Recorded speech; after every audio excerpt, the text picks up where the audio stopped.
我就記得細個嗰陣時咧，我深刻印象就喺麥當勞道嗰間屋。細個個環境好好嘅，係啊係啊，成日見唔到你㗎，不過就一日三餐就冇問題嘅。咁嗰陣時我忙啊嘛，又年青啊，又嘢多咯喎，你明唔明多嘢做啊嘛？咁你知啦，我哋香港嗰陣時工人都4個啦，咁咪唔使我理嘅，任何嘢都唔使理嘅。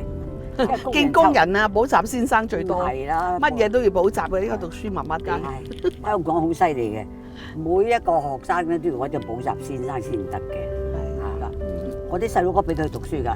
但係我最早離開香港嘛，你最大啊嘛，梗係你最早啦。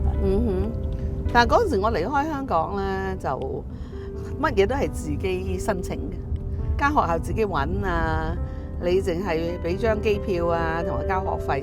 因為你叻啊嘛，我唔叻呢啲嘅，咁你自己搞掂啦，所以乜嘢都唔使理，唔使我理嘅，咁我好幸運嘅。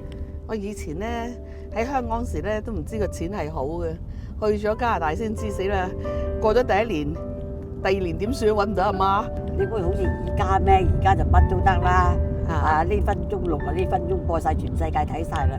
係啊，以前嘅資訊真係唔係咁容易，打長途電話又好貴，即係我都有諗過嚇，可能我讀完書翻嚟咧可以幫阿媽咪 run 佢嘅 business 啊咁嘅。